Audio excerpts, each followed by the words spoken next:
এই মুহূর্তে সব থেকে বড় ব্রেকিং নিউজ, ইডির হাতে গ্রেপ্তার মমতার মন্ত্রিসভার প্রাক্তন দমকল মন্ত্রী সুজিত বসু। অনেকে বলছেন সুজিত বসু তো পেহলে ঝাঁকি হে, ভাইবো আভি বাকি হে। কান্নার রোল তৃণমূল শিবিরে, বিস্তারিত দেখুন।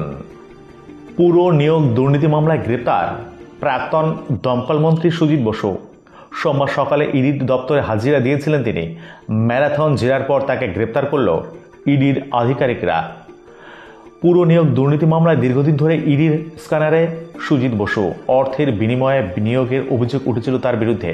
সেই মামলায় তদন্তের স্বার্থে গত 6 এপ্রিল ভোটের মনোনয়নপত্র জমা দেওয়ার দিন থেকে শুরু করে বিধানসভা ভোটের পর্বের মধ্যে একাধিকবার ইডির তরফে হাজিরার নোটিশ পান প্রাক্তন মন্ত্রী সুজিত বসু। তখন নির্বাচনী প্রচারের কাজে ব্যস্ত থেকেছেন বলে সময় চেয়ে হাইকোর্টের দ্বারস্থ হয়েছিলেন তিনি।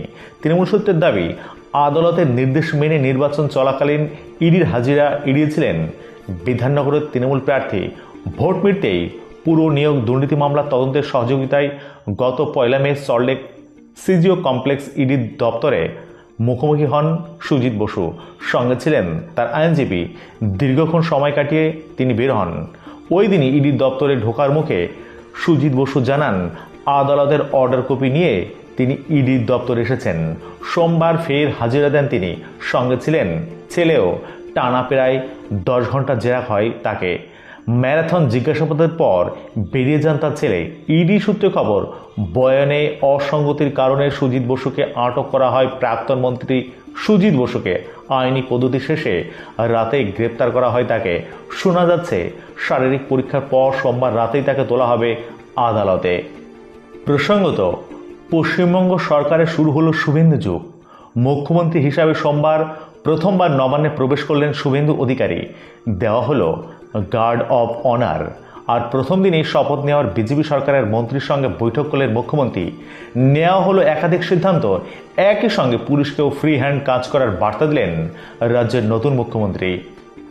নবান্নে গিয়েই পুলিশকে স্পষ্ট বার্তা দিয়ে শুভেন্দু অধিকারী বলেন, স্বাধীনভাবে কাজ করুন, কাজের প্রয়োজনে সবার সঙ্গে কথা বলুন। শাসক কিংবা বিরোধী কথা বলতে পারেন সবার সঙ্গে। কাজ করুন নির্ভয়ে, নিশ্চিন্তে। কড়া পদক্ষেপ নিন। দাগি দুষ্কৃতীদের বিরুদ্ধে কড়া পদক্ষেপ নিন। আর যা দেখে অনেকেই বলছেন, সুজিত বসু তো পেহলে ঝাঁকি হে, ভাইপো আভি বাকি হে। ধন্যবাদ।